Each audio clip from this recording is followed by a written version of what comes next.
everybody. Welcome back to the fourth episode of the Can We Get Much Higher podcast. On my left, we have Mr. Patrick Turvo, aka the OKest Computer. He is an Instagram music memer. Tell us a little bit about yourself. Hi, hello everyone. Welcome to the Can We Get Much Higher podcast. My name is Patrick, and I do music, memes, music-related content on Instagram, Twitter, and YouTube. I've been doing this for a while now. I've had a fantastic time with it, and so I am so happy that I'm, able to come on here and talk about the process and just talk about music. It's really good to be here. Thank you so much for having me. With previous episodes that I've had, I've either had a musician or my friends on, but this one is going to be a little different.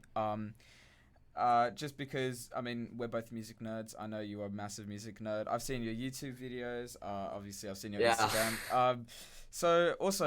Talking about your YouTube channel, I saw your most recent one, the Glow Part 2 20 Years. I love that album personally. That's a big perfect top tier, 10 out of 10 album. Yeah, I'd say the same. Yeah, I used to think that it was my fourth favorite Phil album release. I think it's number one now, but I think after I listened to the Glow Part 2 out of any other Phil album release, but when I really fell in love with his work is when I listened to A Crow Looked at Me, obviously.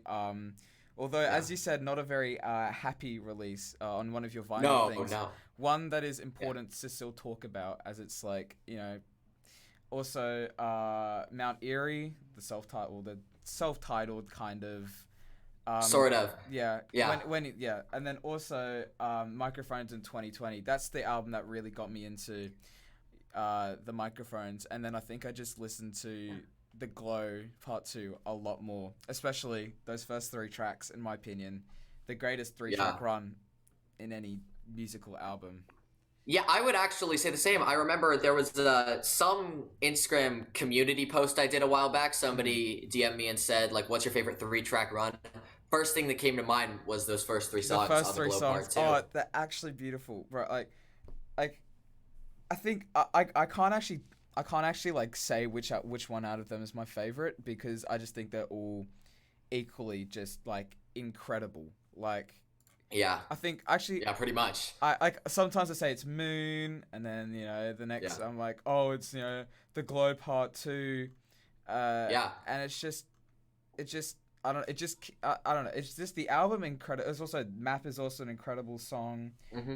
No, it is. I think the album, even though I probably wouldn't have it in my top 50 per se, I still love it. It is just an album that you can put on any emotion. It's just that it's you just kind of lose yourself in it. Yeah, while also a lot of other Phil Elverum's other works, could be at points chilling, a bit more less. I think the Glow Part 2 is his noise rock, his and the slacker rock type, album.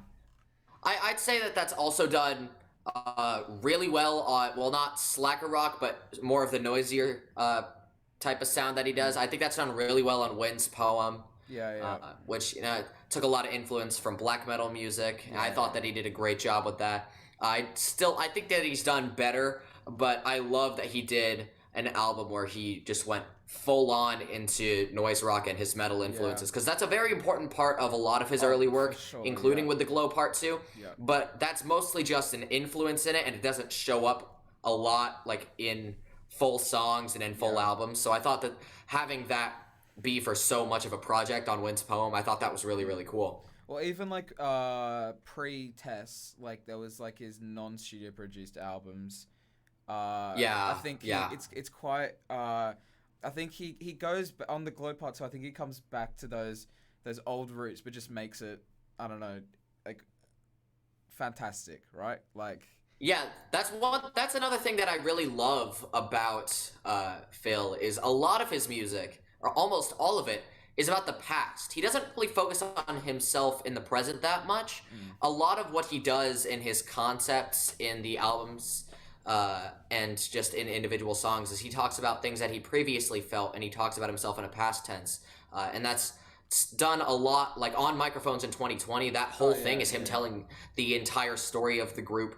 uh, yeah, the glow part 2 is sort of in the present tense, but it's like a fictional account of something. yeah, It's not really what happened to him in real life. He didn't yeah. get mauled by a bear and die. Yeah, oh yeah, uh, obviously.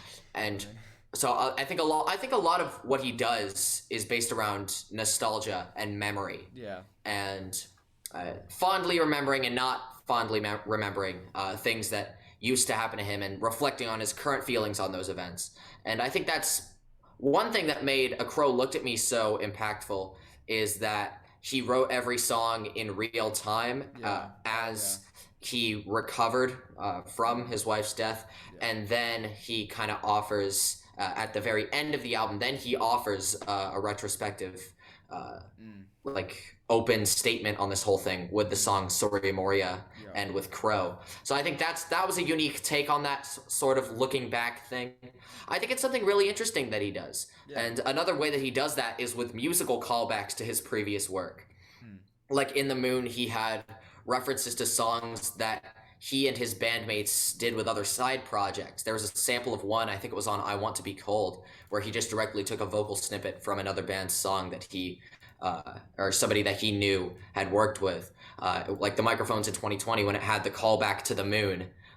That's probably one of my favorite moments in any Phil song ever, is when he reuses that line from The Moon.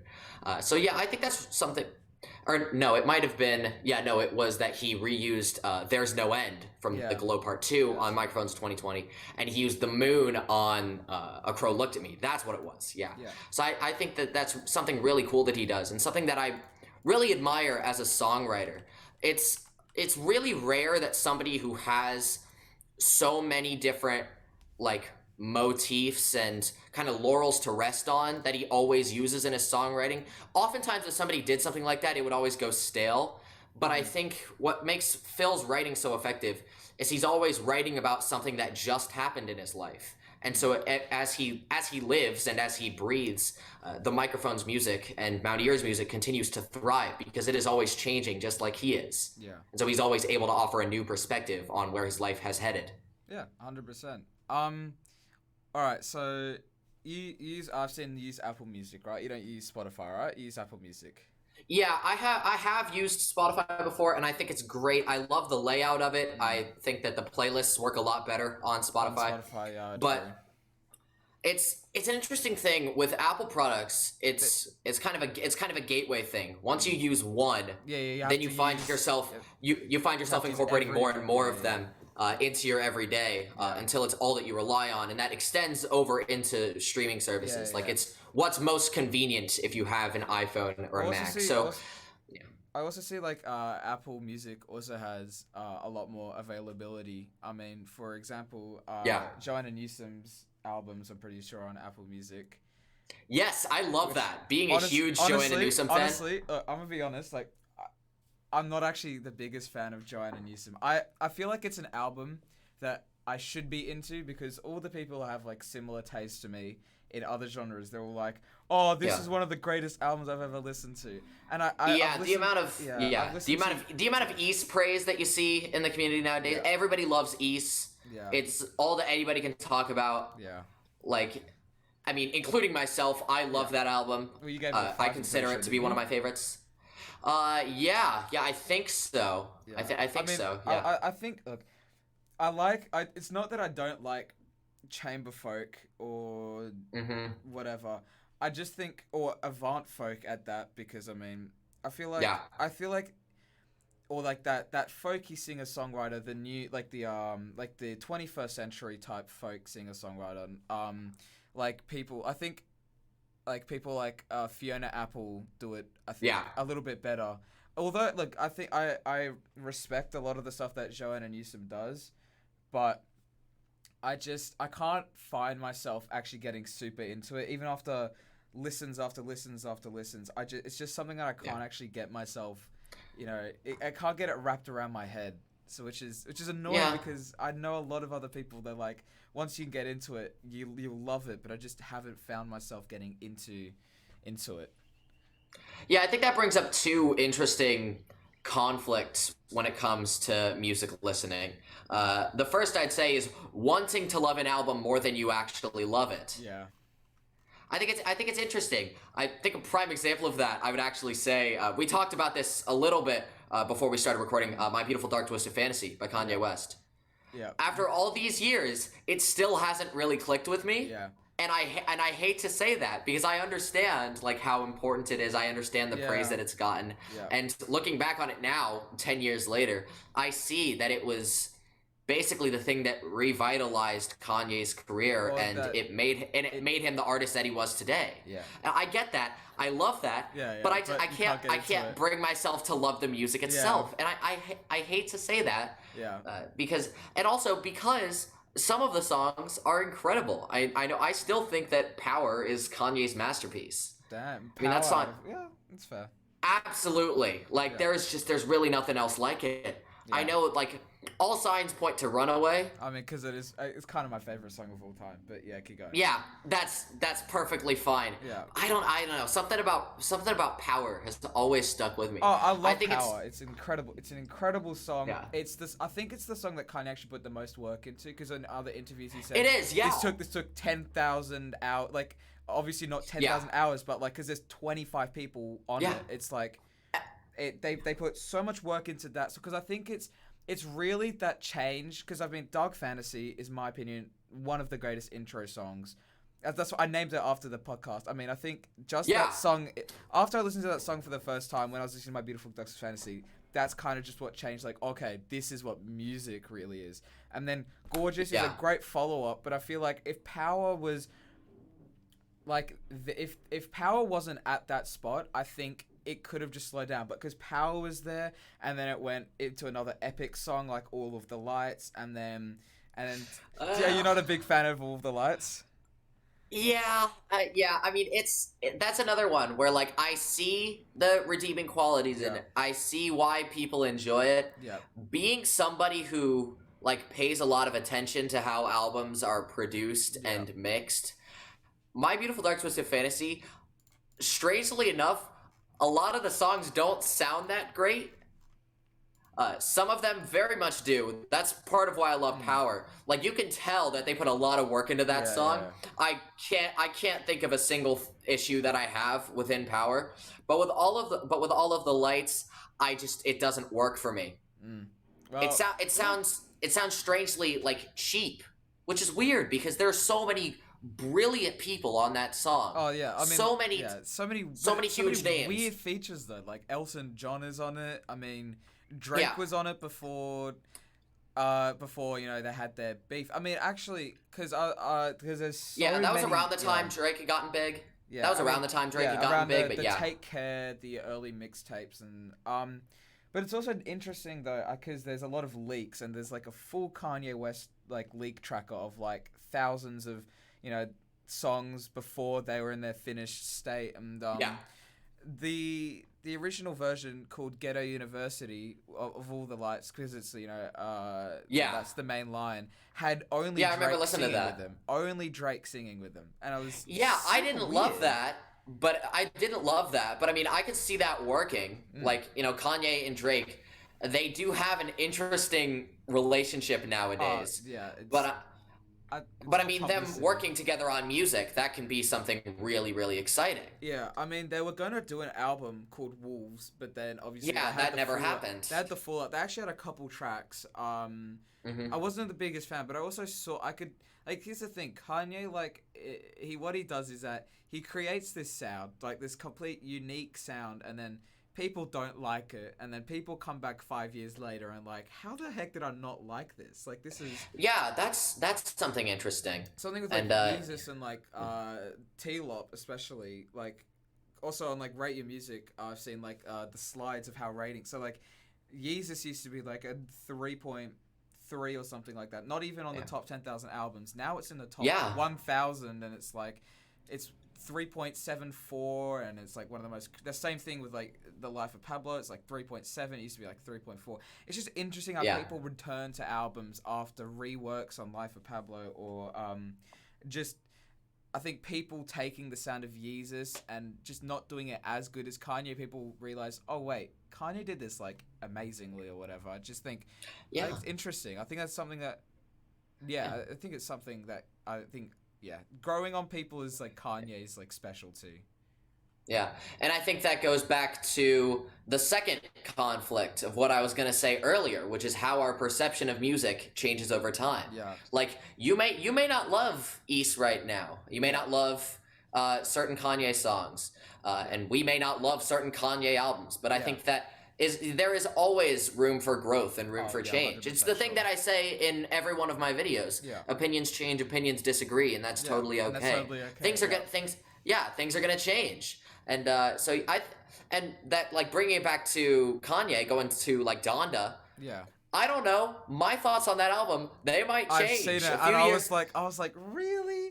I mean, okay. Yeah. Personally, I think that album was freaking incredible. Like, I seriously think that was like his second, like. It's almost as if it was his second magnum. I feel like it's an album. Really? Yeah, I seriously, okay, because here's what's gonna happen, right?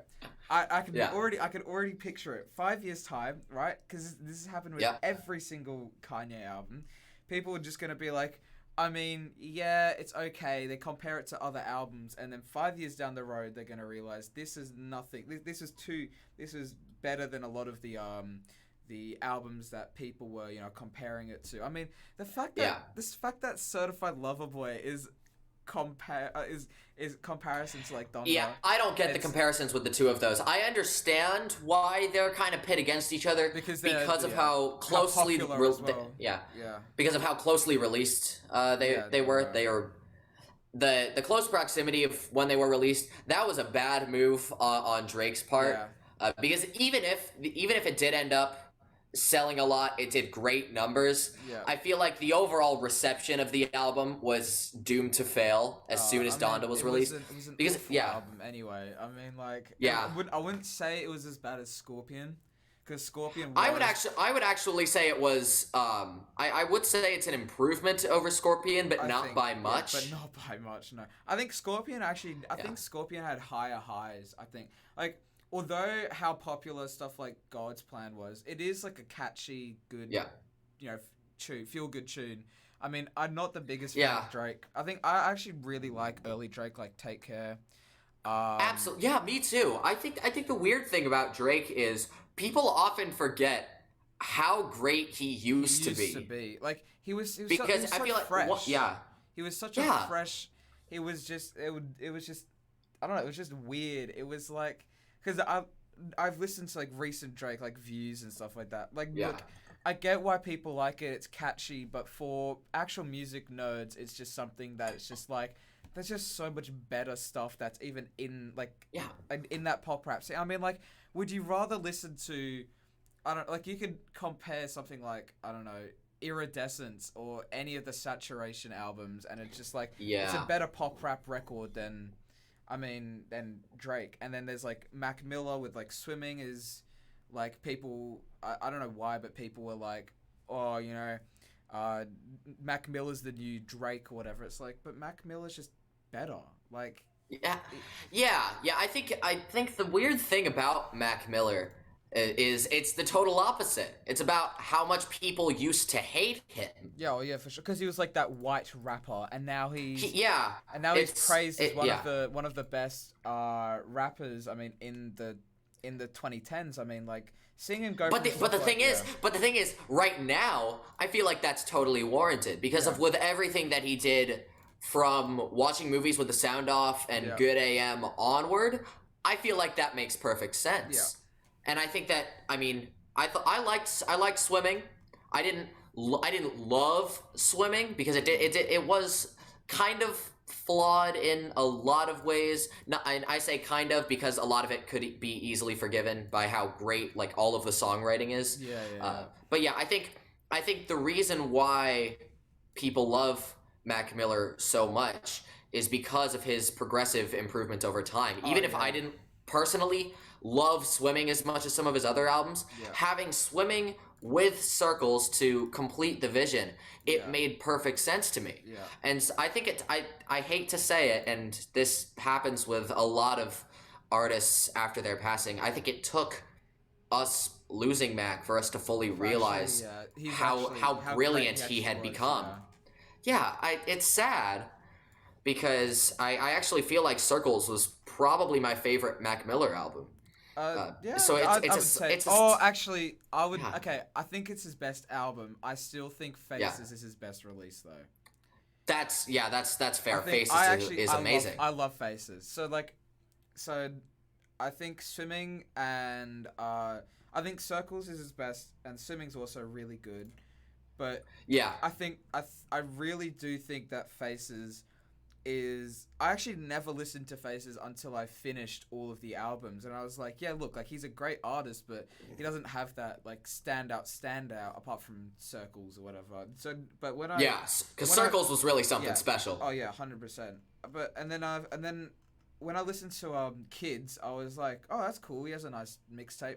Let's see if he has any other mixtapes. And then I saw he has Faces, and I was like, oh, it's not on Spotify. Let's Yeah, check on YouTube. And I was blown away. I was seriously. yeah, I think it was like if all the samples got cleared, I think people would also like people who don't actually because I feel like a lot of people don't even know about the album because like a lot of people know like something yeah. Spotify or Yeah, I feel like mixtapes in general don't get the attention that they deserve. apart from unless they're from Lil yeah, B. Unless they're from Lil B. I mean, I love yeah. Godfather. I think there are a select few artists who have like mastered the art of getting huge amounts of attention off of Yeah. just mixtapes. Yeah. Brockhampton, Yeah. they had All American Trash, which was Space their Goes first Perp. boost of popularity. Space Goes Perp Yeah, and Black Cray is also. I mean, yeah. Death Grips I also mean, brought yeah. popularity from ex-military. Exactly. And Yeah. even though he had a massive downfall, people seem to forget those first three Chance the Rapper projects were all mixtapes. Yeah. Acid Rap is great. I actually love Acid Rap. Yeah, It's a great. It's actually like it's really. it is. I think people just like put off Chance because he's like a pop rapper and like he had an awful album. That must mean like his other mixtapes Yeah. weren't as good. But he was something. He was like fresh. He was kind of like. He wasn't like he was different from your average. Obviously, in Chicago, you have Kanye, you have Yeah. Common, and then you had this. And after Common went, you had this guy called Chance coming in, and he was just like this guy who is this teenager who would go to random community centers and rap, and now he made Acid Rap, and also Coloring Book is also great. Yeah. 10 Days. I think It is. my favorite Chance song comes off. Oh, what's it called? Prom Night. Prom Night is one of my Yeah, favorite chants. that's a good one. My favorite Chance song. I think what he did on Prom Night really was like improved album wise in like it's Acid Rap's like a mixtape I could call an album because it actually felt like Yeah, a proper that's an album. interesting thing.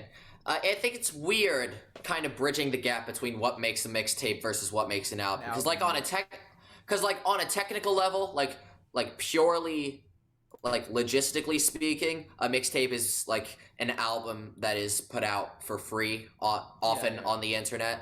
Yeah, off like that but pixel or something yeah. like that. But it's weird because sometimes they are like the same studio quality, the same value, and the same like they're just as good as a regular studio album. So it is kind of weird trying to bridge the gap, tell the difference between the two, because oftentimes I see people comparing like Faces or Ex-Military Yeah. to Their actual like other albums. actual albums. Yeah. And so I do think it makes me wonder, like, should we differentiate between mixtapes and albums, and how much does that divide matter? I mean, for example, Pop 2 by Charlie XCX is Brilliant. I love it. probably my favorite. Okay, Lil B's Godfather is, in my opinion, the best mixtape. I think Yeah. I honestly same thing with like ASAP Rocky though. Like ASAP Rocky's is it Live Love ASAP? Is that the mixtape? I'm pretty sure that's the mixtape one. I think it's Long Live ASAP. Long Live No, ASAP. wait. Yeah, I could check No, it. it's Live Love ASAP. It's the Live Love mixtape ASAP. Long Live Live. Love ASAP is the mixtape. Yeah, I think Yeah, it's better I don't. than Yeah. all his album releases. Say things like Yeah, I yeah. love Conway, like Conway the Machine. He's a great I do, rapper, yeah. but Yeah. mixtape Goat mixtape is incredible. Grave House Hmm. by Cemetery and Ghost Mountain's another great mixtape. Yeah, Cemetery's Ice great. Dancer by Blade is another good mixtape. Oh yeah, Blade is really something. Bro, I've okay, I Yeah. like Blade, but I don't love him. Like, I think all his releases are good. Like, most of his releases are good, but I don't think there's one that I found that I actually. I don't think there's one that I like love. Right? Yeah. Like, for example, there's artists like Joey Badass, like 1999, which I think that's Yeah. what brought me to love. Like, I liked a lot of the Joey Badass songs, but when I listened to 1999, I really was invested in him as an artist. Same thing like someone like Mike, who has Hmm. become one of my favorite abstract. I think Disco is one of the best releases of this year. Yeah, yeah, pretty Also, much. I'd say that. Yeah. yeah. Injury Reserve are releasing on Friday, aren't they? I am Yes, so yes. excited. Oh my gosh, bro! The two Dude, singles that have come out. I love Injury The- Reserve so much. Yeah, the two singles that have come out. Oh my gosh, Yeah. they are incredible. I- I legit am thinking like this could be like, this is gonna be something. Like this is. It is. Oh. I mean, dude, I am so like the level I'm of pretty sure it's come happiness out, and hasn't it? excitement. Didn't it come out? Well, no, I'm it's pretty sure it's coming out tonight. It's coming out I'm tonight. pretty sure it's already out. It's probably out for you. It's gonna be out Right, for yeah, me in about an hour and a half after it's filming not this. Wait, how people? Oh, it's probably. Oh, it's out on probably. It's out for people who pre-ordered the album, on like Yeah. on Bandcamp and stuff. Because that's what they did, right? They And it's also because of like time zones and whatnot. It's gonna be out different. Yeah. Yeah. Oh, it's not So- out on Spotify or anything. It's just saying Yeah. for Bandcamp, the two singles are out, but you can if you buy the digital album, you get Yeah. the album. Yeah, it says that Yeah. plus the complete album. The moment but it's before it's released. Yeah. So that makes sense. I don't think I've been this excited to hear an album in a really long In time. a long time, yeah. I mean, Like apart from Donda for me. I thought I was hyped for Cavalcade. Like Yeah. I am. Cavalcade was great. Oh, It was. It was great. It was. It really was. People say it was better than people try to say was it Schlagem or whatever it's called their debut. Schlagenheim, I think, or Schlagenheim, yeah, that's right. Schlagenheim. They try to yeah. say, "Oh, that's better." It's like I still think it's a great record. It's not.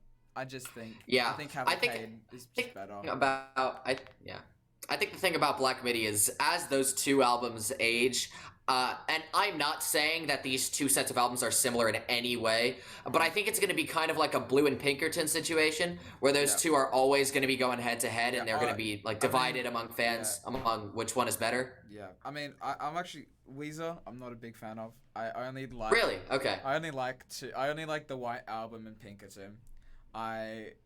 So you don't like Blue? Nope. I've listened to Blue multiple times, and it's just something I'm just like, really, this is like I could understand why people like it. I just don't think it's for me. I mean, Yeah. Do you know what else is a great? There have been. I think 2021 has actually been like a fantastic year. I think it's like the new wave of 2016. I mean, like 2016 was incredible. Yes. Think about it. It was Black Star, insane. Black Star, Atrocity Exhibition. I can actually. I made my top 20 for the. I year. believe also Injury Reserve, because that was when they put out Floss, right? I think Floss. Yeah, let me check. Floss was 2016. Yep. Yeah. Worry by Jeff Rosenstock. How do I forget? Love Jeff Blonde, Rosenstock. Blonde, a top 5 album for me. Yeah. Nonagon Infinity by King Gizzard was there. Well, yeah, they're always putting something out. Yeah. Oh, of course. Untitled Yeah. Unmastered, A Moon-Shaped Pool.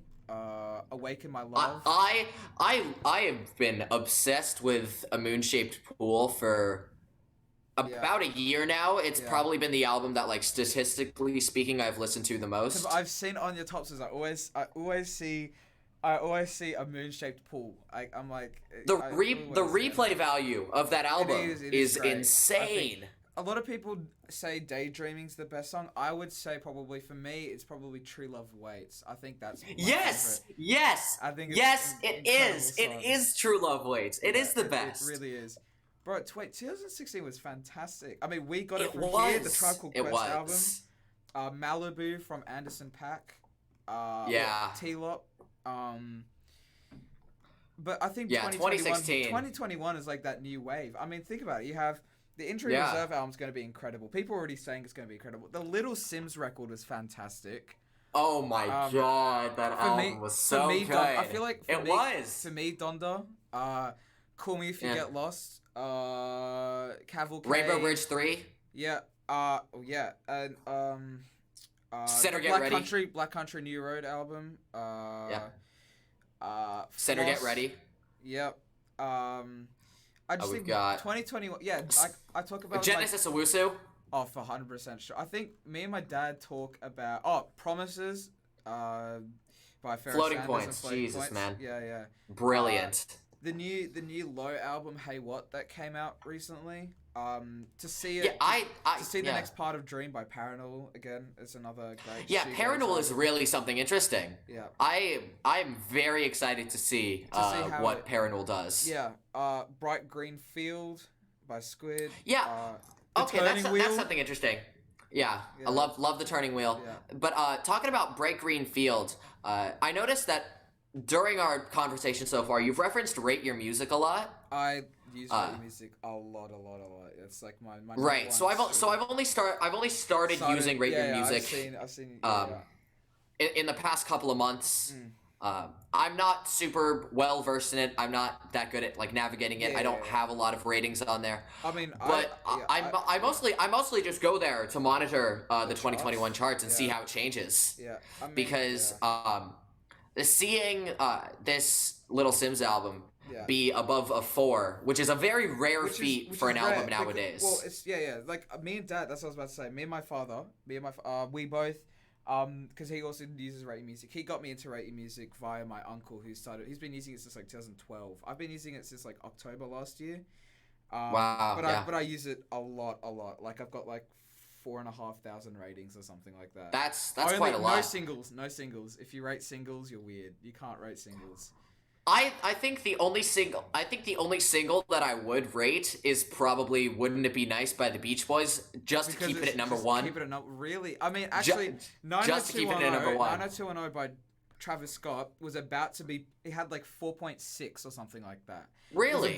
But then, and there was a solid case for it being a single. It was released on SoundCloud before it was put out on the album, and as soon as it was about to hit like top 3 spot, they decided to take it down. Mods well, that makes that yeah. But It's strange that like that. But yeah, I might vote for just some of my personal favorites that are towards the top of the charts just to push them up higher. Yeah. But what I was saying was looking at the 2021 charts. And I see Bright Green Field is still on there. It's doing all right. I think it's at number 10. I looked earlier today, and I think it was at number 10. The amount of hate that I've seen Squid getting nowadays is absurd. Yeah. I mean, it's primarily on Rate Your Music, but it's also a lot of Instagram accounts, people that I talk to. Yeah, people that I talk to just on a daily basis. Yeah. They'll just casually bring up that they hate Squid. I mean, and I don't have a problem with that. You know, differing opinions on things, that's fine. It's just confusing to me because I remember not even a couple of months ago, people were all over this album. Yeah. I mean, have you? And I still am. I think it's. I'm trying to. I feel like I'm missing something here. Have you listened to the Town Center EP? I have. Yeah, and I love it. One of my favorite EPs from 2019, I think. Yeah, EPs are something entirely different. Those haven't been as many like quality EPs this year, but those that I've heard I've really enjoyed. Yeah. Civilization by Kirkir Benito. Yeah. Yeah. Also, the new TK Maidza one last year was weird. Love that. That was great. Talking about Kirkir Benito, the debut record, the one that's the one where she's holding like the enrollment paper. The Benito Generation. Yeah, Benito Generation, 0.5. I think it's horrid, but their second record. Their second record is so good. No. Yes. Come their second on. record is great. Their second record is great. I love it so much more. I just think because it's, for me, it's just too happy and too like. Yeah. So okay. So that brings up something interesting. This is called right. Time and Place. That's the second. Time and Place. I was talking with my music teacher a while back about this because he doesn't know much about the music that I listen to, and so I like to try and introduce him to stuff that this community talks about and whatnot. And so we got to talking about Kir Benito because I've been listening to Civilization a ton. Yeah. And I noticed something really interesting happening in their music. And I think it's the reason why you loved Time and Place. I think it's because their music gets progressively less happy over time. Yeah. Oh, yeah. You've noticed. Civilization 2 is a lot better than 1, I think. And I think the thing that's interesting is that I don't think that there's like this huge overarching concept to everything that they do, but when it comes to the general mood and the atmosphere of their music, starting with Intra Benito, it's basically the mind of a child. Yeah. Like, there's nothing mature about it whatsoever. I mean, the music is very simple. That's I'd go as far as to call it like juvenile. I think it's great. I think it's fun. Nothing against it. That's not a bad thing. But it does sound like music targeted towards like a younger audience. Despite some of the swear words in the lyrics. There are swear words in the lyrics. There's no cursing in recent Kir Benito music, but I thought that was interesting. Yeah. But like the general sound of that album, what I'm saying is it sounds very young. But then with the last song, I'd Rather Sleep, that's not a fun song. No. That song is actually kind of sad. It's also pretty anxious feeling, I think, and pretty introspective almost at points. It's kind of So it's a sign that things might not be so good. Easy. Yeah. And then going into Benito Generation, the music is still very happy. It's very positive, but it goes a bit deeper into each of those topics to offer some sort of an overarching message outside of like surface observations. You're going into sort of deeper topics, like Hey Parents. It's about appreciating your family even when you don't get to be around them. Graduation is about graduating from school and trying to figure out what you're going to do with the rest of your life. Big City is about going to America to become a musician. And so it's topics that like they're still positive and there's not really much negativity happening, but it does go a bit deeper into each of those to offer some sort of like emotional depth and resonance to it. And then with Time and Place, not only did their sound get a lot weirder, but there's also this sense of like existential dread in all of the lyrics. Yeah. I think case in point, Make Believe. Yeah. I love that song. It's so very smart in so many ways. It's quite smart, It's one of those great examples of like happy music, sad lyrics. Very, very pleasant sounding song. I'd go as far as to say it's probably one of the best like instrumentals that they've made thus far. But then the lyrics, it's all about how like sleeping is the only escape that you have from the dread of everyday life. It's not a happy song. And you look into the other lyrics of the album and you realize, oh, this isn't a happy album at all. It's quite a And so and then going into Civilization, these are songs about like politics and the end of the world. Like When the Fires Come is like literally about wildfires coming in and destroying everything in their path. 21-4-20 is about the pandemic. And it's really interesting seeing their trajectory as a band and in Sarah's like progression as a songwriter as her music becomes less positive and more realistic. It's not all like super dreadful, but it's realistic and acknowledging that not everything is great, and then going as far up to talking about current events with like Civilization 2. I think it's really smart that they do that, and so I think that that's probably the reason why you love Time and Place as much as you do, is because not only because the music is more experimental and it covers a more broad sound, but it's also more realistic in its lyrics and its mood. So I think that that's part of the whole too happy complaint. Yeah. I think, I mean, talking about, I think there is a reason why I do like Time and Place a lot more. I think I also wasn't in the greatest mood when I first listened to, keep forgetting the debut record. Benito Generation. Yeah. But I think Time and Place is probably one of my favorite in that year. But Yeah. talking about EPs actually, what is your favorite? What is your favorite EP or a couple of your favorite EPs like all time? Well, the obvious choice I would say is Radiohead's Paranoid Android EP, because Paranoid Android is my favorite Oh, song. actually, what about this? What about this? What about this? The EPs that didn't feature in other albums. For example, Oh, so like, just yeah. standalone projects. So just Okay. stuff like I don't remember. Uneven Compromise or Yeah. well, I don't remember if personal- any of these appear on other projects, but I Yeah. think You Made Me Realize by My You Bloody Made Me Realize, Valentine. yep, that's one of my favorite. I think my favorite Solace by El Sweatshirt. I think. Yeah. Steroids by Death Grips Steroids is is an great. obvious Yeah. Contender. That one's fantastic. Slow Come Steady Riot, by Aphex Twin. Slow Riot for is it Yeah. Slow Riot for New Zero. New Zero Canada. Canada, sorry, it's with the KS, right? Yeah. Mystery of Love by Sufjan Stevens. Yeah. But Yeah. that was featured in the Any- soundtrack, so still, it's Yeah, pretty I'd much have to is. look because I keep lists. One thing that you'll learn if you know me, you'll know that I keep a ton of lists Yo, in the notes app of my phone. I have so many lists on like Rate Your Music and stuff. Like I'm going. Yeah, through, it's how I do my video scripts. Yeah. It's how I organize my words before I put them into visual charts. Yeah. And so I do have a list of my favorite EPs, and EPs, so self-titled Tonight EP. If Yeah. do you remember the electronic duo Tonight? Like whatever happened to them? Didn't they split up? Yeah, they put out an EP. I think it was last year, and that was the first that we had heard from them for like 7 or 8 years. I mean, but think So of like, yeah. Yeah. I mean, the So Tribe that Called was Quest that also was did interesting. So, yeah. That was interesting. I mean, it was good to hear from them, and I love Hudson Mohawk's solo work. So I think it'll be interesting to hear. Will we get another huge extended silence from them? Yeah. Before they come back. Do you know who? Let's see what So else. do you know who else is a band who has a lot of EPs? So My Bloody Valentine obviously have Yeah. a lot of EPs, but also Burial. They have quite a Yeah. chunk.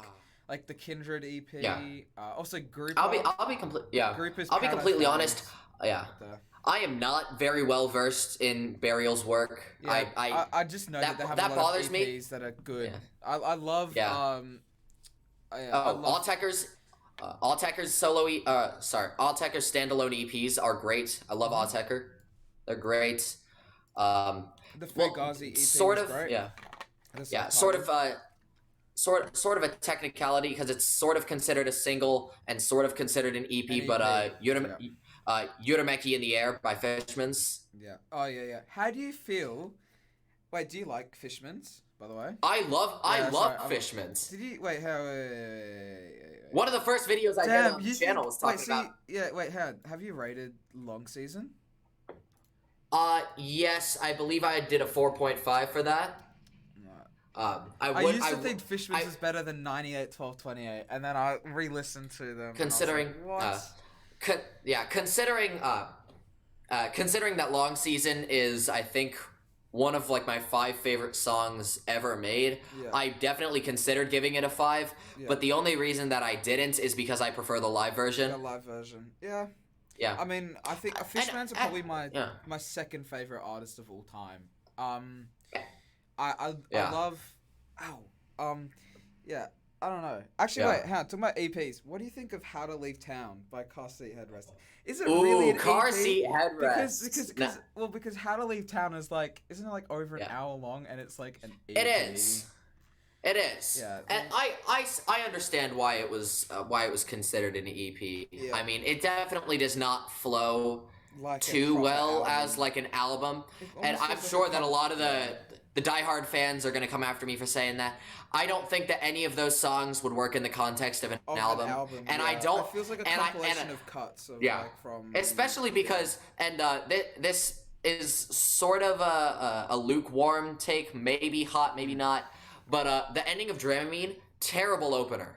Yeah, really. I think terrible opener. It would have fit. I think I think by itself it's probably the best song. But I'd say Hey Space Cadet, but yeah. Actually, yeah. What am I saying? Yeah, Hey Space Cadet, or like Beast Monster thing is also fantastic. But yeah, I think the ending of Dramamine. Yeah. I mean, it's 15 minutes long. Do that like a 15. Like I'm fine with it at 15. I'm fine with 25-minute opens. I mean, Yeah, Godspeed do I it all don't the care. time, but it's just like the But it's way gotta work. it has. Oh yeah, I mean, it works on a lot of It's got a flow to it. drony post rock albums. I mean, also people like who made Spirit Talk Talk do that Yeah. quite well. Yeah, Can I do don't that have a quite problem. well. Yeah. I don't have a problem with long songs. I love long songs. I love long albums. Hmm. But I think that if you're going to have that as the opener to your album, it's got to be the best that it can possibly be. And the interesting thing is, he's done long songs at the start of albums But they've just way better fit than a that. lot He's better, done yeah. it like Beach Life and Death. Even if that's, I mean, it's the second song on the album. Yeah. But I mean, having a 13-minute song that soon into the runtime, Yeah. that was a bold choice. Yeah. But he made it work perfectly because it's one of his best songs ever written. Talking I about, think the oh, I, no, yeah. No, keep going. It's fine. No, I was gonna go back to the ending of Jeremy, and how I think that it's just a bit slow to start. It's Yeah. very, very interesting. But I It's a think wonderfully written song. Yeah, but it's just for starter. Talking Yeah. though about long songs, long albums, and drone. Natural Snow Buildings by Daughter of Darkness. Wait, is it? Yeah, that's what it is, right? It's yeah, Daughter of Darkness. Daughter of Darkness by Natural Snow Buildings. Nah, that's it's right, yeah. it's nothing to worry about. People refer to it by either one because I feel like I call in it DOD most or something like that, but I don't know. Daughter yeah, of because Darkness, in most music discussions nowadays, natural snow buildings have kind of become synonymous with that album, and vice versa. I mean, it is an incredible. Yeah. It's great. I just like I'm fine with it being. It's like over 6. I think it's just a little bit over 6 hours. I'm fine with that length because also one of my favorite album. It's a compilation of albums. The Caretakers Everywhere at the End of the Time. Everywhere at the End of Time. That'd be up there for top 15, at least top 25 all time. I used to have it at number 2. And then that's another one that I've seen people hate on a lot nowadays. It's like, oh, it's boring and it's like, no. I think also I have also sentimental things with it because my grandfather had passed away from dementia as well. So it's of course, and I think that's a big part of the impact for a lot of people. I wrote quite a. I think I wrote like a 2,000-word review for it. I'd probably say it was my best. I think it's an album that just. I don't know, Leyland Kirby, who's like the music guy, who is the man behind The Caretaker.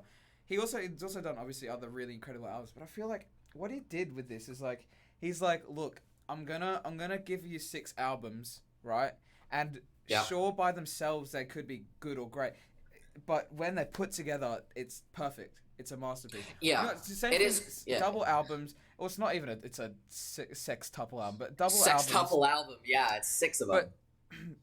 But double albums, like, there haven't been, like, 21st century, there haven't been, even, like, 2010s. I mean, there's obviously been, my favorite Death Grips release, The Powers That Be. Also, Big Crit's Forever is a Mighty Long Time. Great. It's grown on me massively. What's some other, like, great double albums?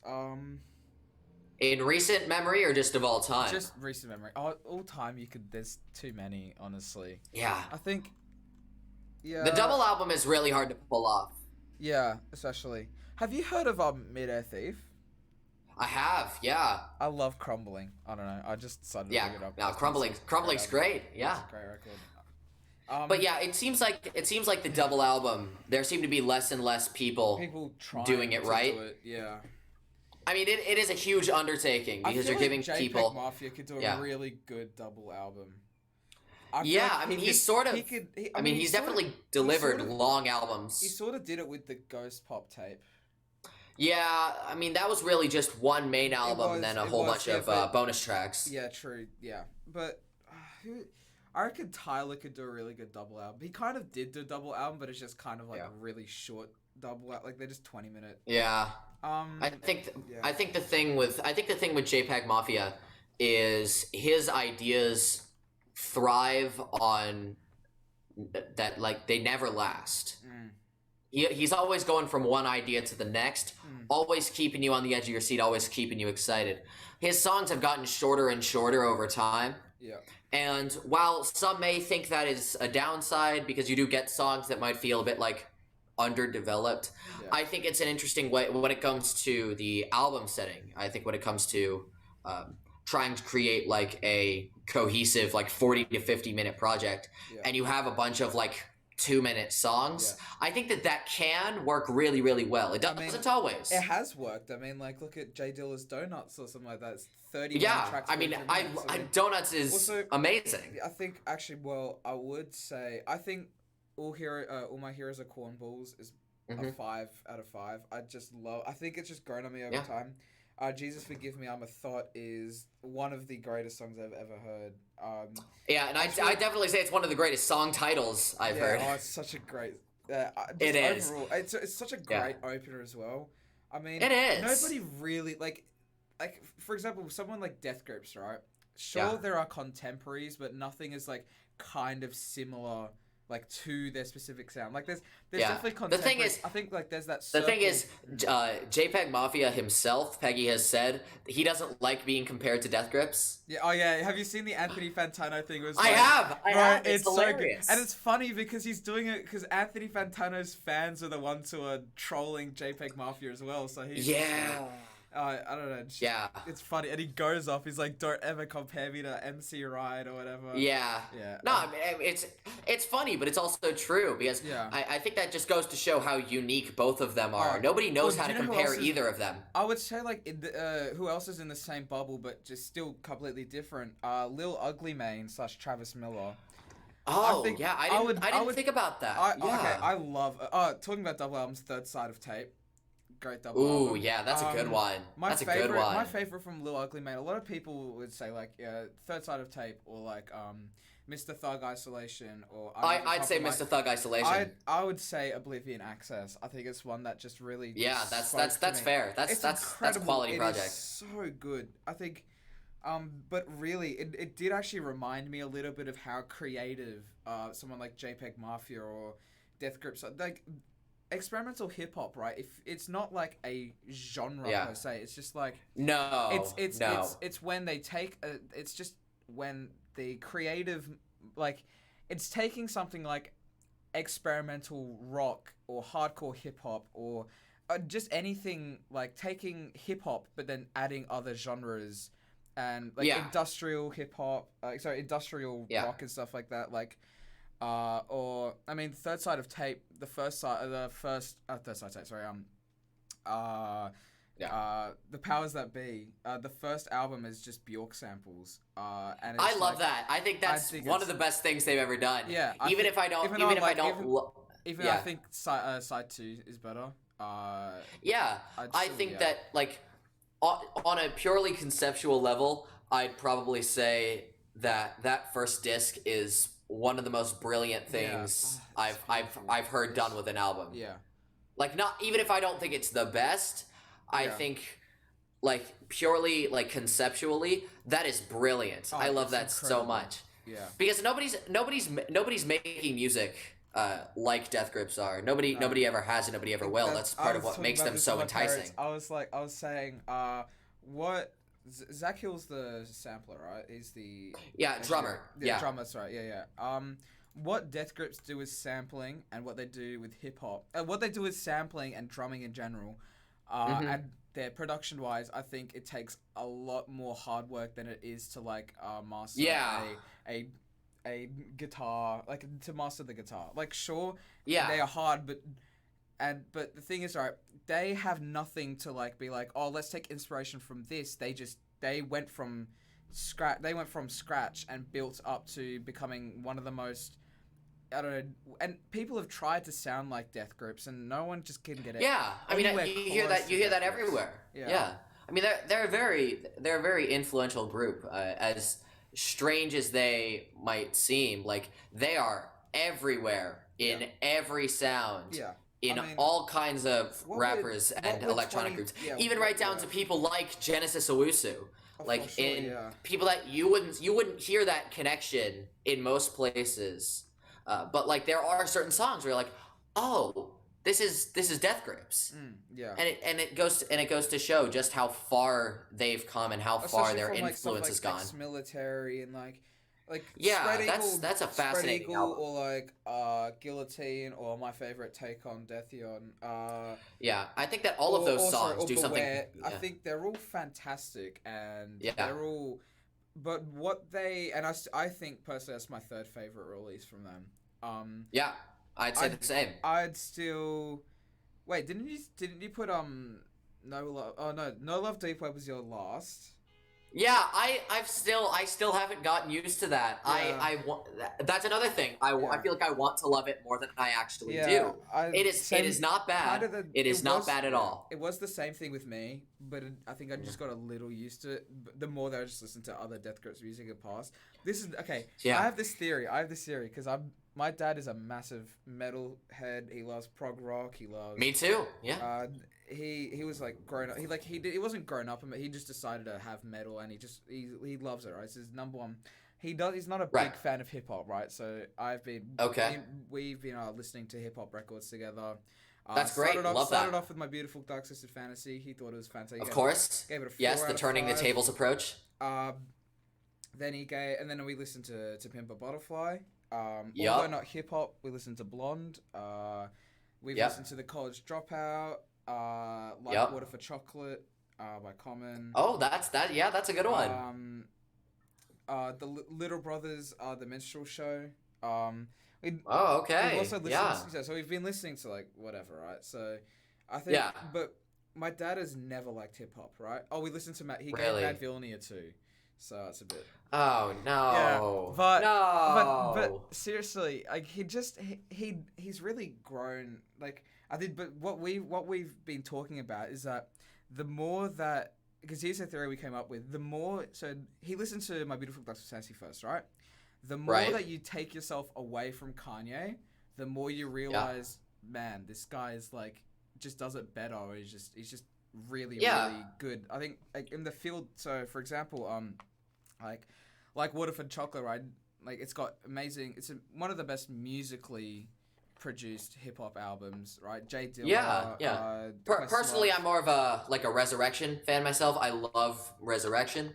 What about B? But yeah, like Water for Chocolate. I think when it comes to like introducing people into hip hop, especially in that more abstract sound coming out of the '90s. Well, yeah. I think that works.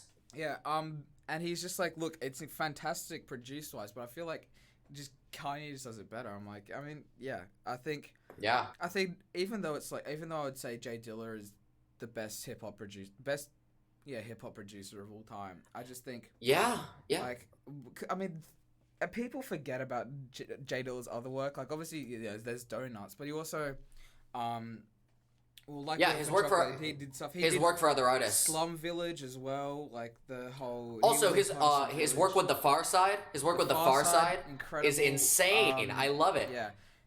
He's just done a lot of stuff. Same thing with Madlib. I think Madlib's probably second for me. And Madlib. Man, Madlib is a genius. I think he is the smartest. Like, here's the thing, right? I wouldn't call Kanye West I would say like he's a hip hop artist, right? But I wouldn't. He is. I wouldn't say he's like the king of hip hop. I would say someone like Madlib or Jay Dilla or someone like that. I'd just say like, look, Kanye, sure, he's in the middle of like art pop, and he also does a lot of stuff with like industrial music. And I feel like if you're talking about a classic hip hop sound, you're talking Jay Dilla, Madlib, Questlove, Dre. Yeah, talk like even people like Mos Def and what they did back. Absolutely, like Quality and like. And people might not thinking about this as much, but also the Beastie Boys. Yeah, Public Enemy. That's one thing. I feel like people generally forgot about how amazing some of the Beastie Boys material is. I think people. I think it's old white people who've remembered that album. And same thing with Public Enemy and stuff like that. But like. Yeah, there was a short time. In the newer hip hop scene, it's just kind of like it's the like. Oh, okay. Do you use TikTok, by the way?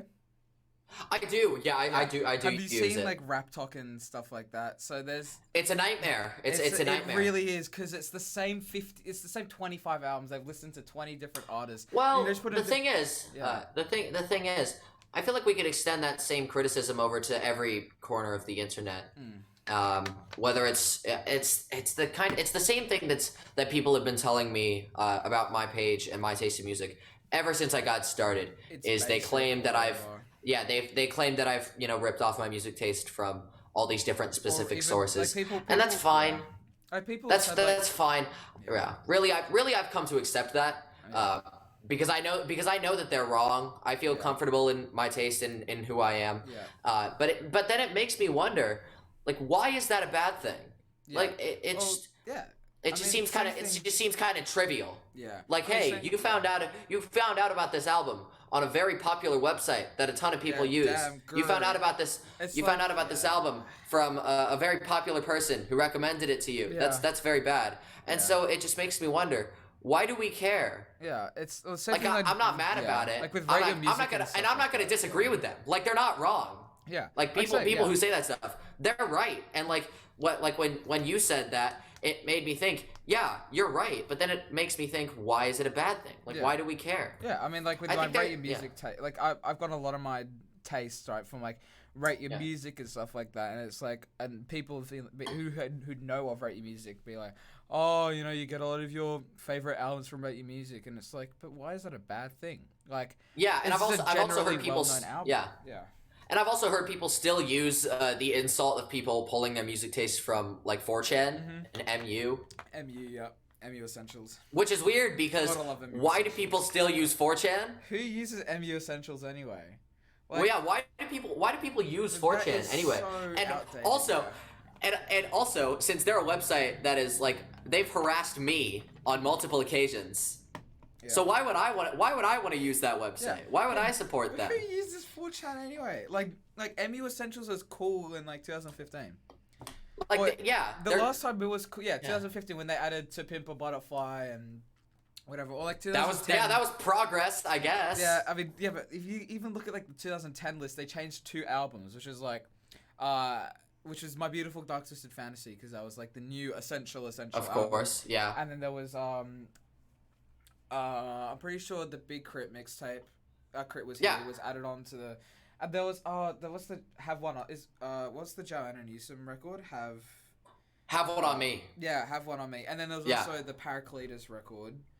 Despel Omega was added on, but like there's like sure 4chan essentials whatever, but like here's the same thing, like I will criticize people on Rate Your Music or whatever when they have the exact same list as like when it's like the top 100 albums of Rate Your Music, and they have like 95 of them in just different order. It's like, right, I'm sure it's fine if you seriously think that, right, that's fine. But I've heard some people just want to say like, oh look, I have I've got the best taste because on average, most people are going to agree with this list. Yeah. But it's like that's not what the whole point of Rate Your Music is about. Rate Your Music shows you what the most classic, what the best records are in different genres or whatever. Yeah. But it's not exactly. It's for something where you can just find new music or whatever. Like you can be like, for example, I found so many hip hop artists. Like I would not be in this state doing a podcast if it wasn't for Rate Your Music. I'm gonna be completely honest. Like, of course, I would not be a music nerd. Like sure, I was listening to My Beautiful Doctor. I was listening to Kanye West, Kendrick, or whatever, like Pink Floyd or Radiohead or whatever. I was still listening to them, sure, but I would never have found out about someone like Fishman's if it wasn't for Rate Your Music. And that's fine. Yeah. That's great. Yeah. In fact, I see it as a good thing. Yeah. Because the more people are listening to these great albums, the better. I see it as an advantage. And Rate Your Music are soon gonna be releasing an app, which is good because I think I'm excited for that. I think people, because you just search up music on your phone on the app store or whatever, and then it's like Rate Your Music. Oh, okay, what's this? I think it'll bring in a lot more people. I think it'll be good for their ads because that's their problem right now. They They don't money. have enough funding. They don't have enough. Well, yeah, that's why they're trying to tell people, pay $2 a month or whatever to support. And so if you are listening to this and if you have not donated to help Rate Your Music, you should absolutely do that. Or at least make a Rate Your Music account, see what it's about, see if you're interested. Yeah. It can be a good time. Yeah, it is a fun website where you can just rate your music. But don't read the comments. Don't read the comments. Don't read the comments on stuff like, I'm pretty sure the Donda comments, I'm pretty sure got nuked. Oh, yeah. They were awful, bro. What? And there was also the Crow, apparently the Crow looked at me. That doesn't surprise me at all. Disgusting. So it's just. I've come to accept that kind. I've come to accept that kind of negativity as just a part of the internet, and that extends beyond Rate Your Music. Yeah. That comes to people making like 4chan threads about me, people making like Instagram posts about me. Like I've just kind of come to accept. Yeah, I've kind of come to accept that. You got the music clout. It's all good. So. And so I mean, yeah, it doesn't feel good. Like it feels bad. Because obviously don't want to hate, but I mean, it's like. I mean, they're publicly targeting me. It's not necessary. It doesn't feel good. But then I realize I'm just existing. Yeah. I don't think I did anything, and I know that I didn't do anything wrong or offensive. It's not like your actual fans are like going at you like, oh. Whatever, right? I mean, people might make a joke about it, but like no one, none of your proper fans or whatever, like they aren't trying to come at you, especially via your Instagram. And that's another thing. That's another thing. And this is nothing against you because the point that you made is completely valid. I don't want to have fans. Yeah. I feel like having fans, it doesn't fans, really. It's just people. It doesn't really feel right for me because I feel like generally people are blowing things way out of proportion here. People take things way too seriously. Because I go on Rate Your Music and I look at people's ratings and I see people with maybe like 3 5s. Yeah. And then like and then everything negative. Yeah. And then I see people making these like peak media highlights where they have these super specific requirements for what they need art to be in order for them to enjoy it. And that is I have nothing against any of these people. I think they're wonderful people. Yeah. But it does make me realize I feel like we're taking this way too seriously. Yeah. I feel like enjoying art and criticizing art. That's great. Those can be great. You have to do it I think that way. You can't just be like, oh, this thing sucks because it sucks. It's kind of like. I think we're holding music up to impossibly high standards. Yeah, I mean. And we've forgotten that this is supposed to be fun. Yeah. I don't understand. Like I feel like so much of so many discussions about music nowadays is so primarily negative and it's so highly critical. And I love analyzing and breaking down music. I love that. That's why I started the YouTube channel. I think that's a lot of fun. But I intentionally try not to talk about albums that I dislike. I mean, in all of my content. In all of my content, I try to avoid talking about music in a negative way, and that's not because I'm ignoring that there's bad music out there. I'm willing to acknowledge the bad in stuff that I like. But I think that there's generally so much negativity in so much of what we do. And so I'm just trying to say, hey, can't this be fun? Can't we just like have a good time with this? Talk about some music that we enjoy because it sounds good. I mean, like, sure, there's negative albums and we can acknowledge them, but it's just kind of like, why can't we acknowledge the better? Because generally there are more better than worse albums. Like even on like the worst albums, sure there are albums that absolutely suck, but you don't have to go on them about for sure ages. But even on like the really, the albums you'd give like a 1.5 or a 2 or whatever, they're still redeeming qualities at least. And exactly, and so and bringing it back to call back something from way earlier. You talked about how you haven't really been able to get into Blade, right? I maybe a year ago, I really didn't pay much attention to Blade. I saw all of the discussions about Cloud Rap, Drain Gang, especially with the hype surrounding E by Echo 2K. I listened to the album, thought it was great. I really liked it, but then I listened to I think I went right into Glue, the Blade's first mixtape, and I hated it. Yeah. I was so confused, and I didn't understand why do people love this as much as they do. Yeah. And so over time, I went more into the rest of Blade's work, and this was around the time that he released 333. So I listened to that, and I slowly started to realize, why do I care so much? Yeah. This is fun. Yeah, it's fun music. I think it sounds fun. I mean, I'm having a good time. That's why I'm listening to something like yeah. I'm listening to something like Exeter. Yeah. And the songs are super short. Yeah. Mixing isn't the best, but I'm having a good time listening to it.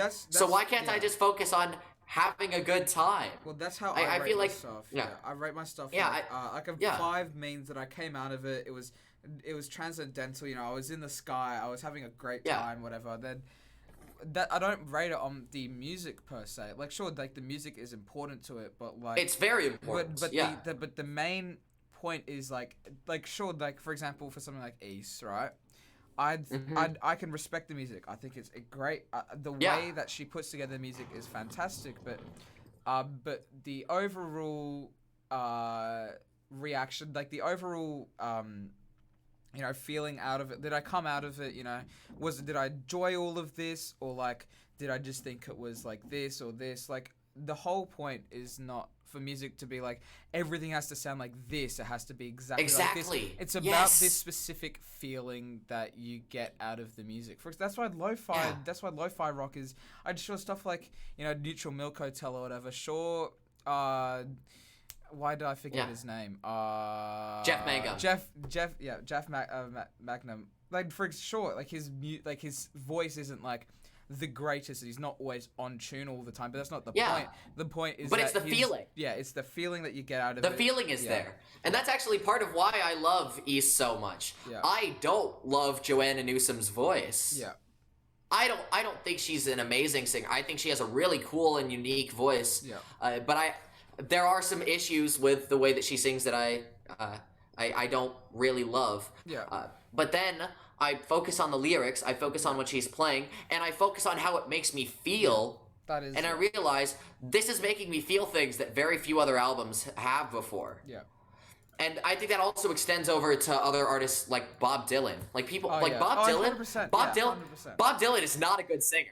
Yeah, he's not. He's never been still a good one singer. of the greatest singer-songwriters ever. I mean, exactly, because there's so much more to it than that. Yeah. Because it makes you feel good listening to it, and it makes you feel very strong emotions, and so it makes me realize, why do we look so deeply into this? Yeah. Like, why do we hold art up to these impossibly high standards when we can just look at it as, I think that this sounds good.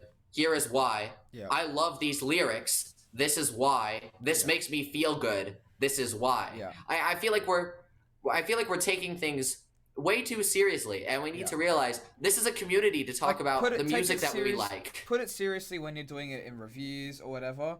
But yeah, when you're not and doing reviews, I love. Yeah. And like I said, I love analyzing and breaking down these albums that I love and why I enjoy them. But that's simply out of love and admiration and hoping to shed some light on these albums to people that might not get them and that it might not click with them.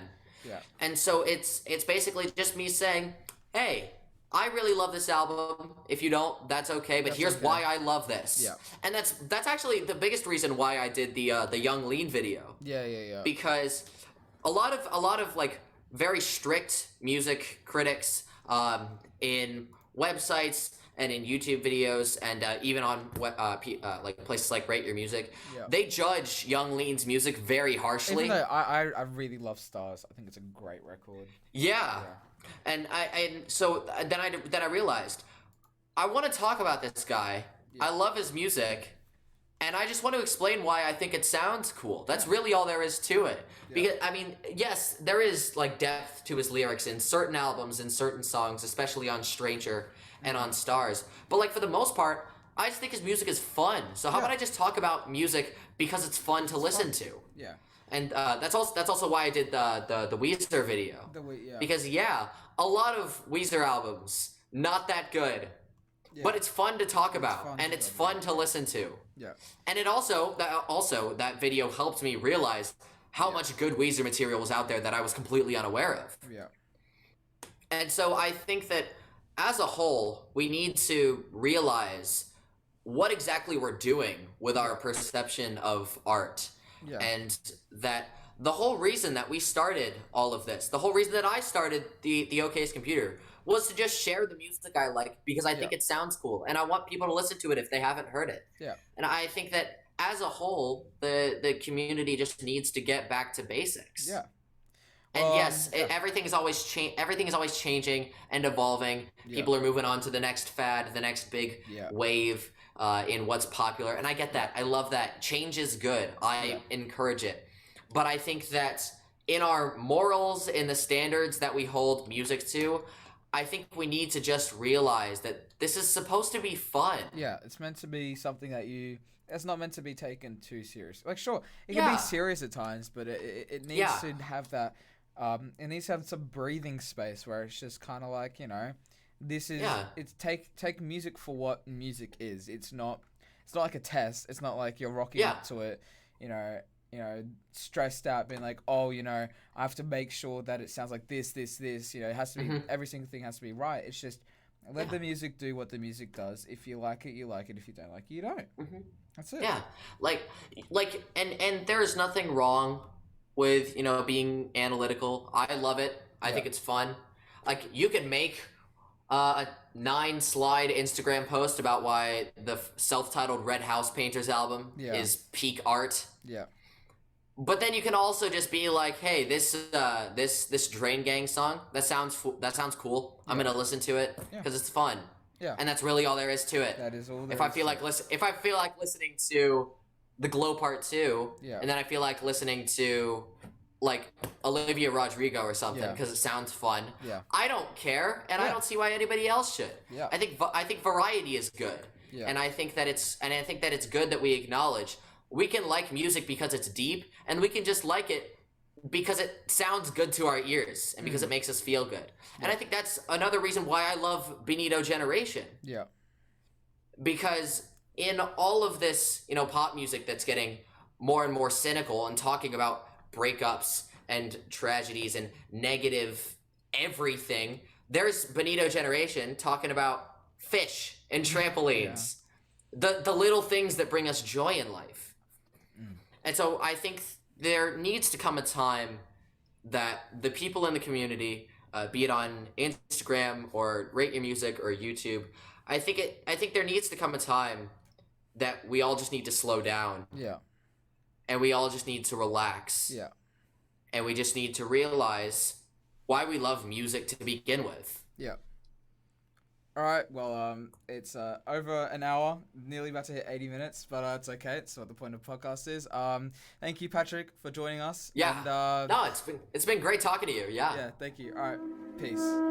Feeling the listening to me, you pray. Feeling the energy, feeling the synergy, I know you love me. Feeling the energy, feeling the super count,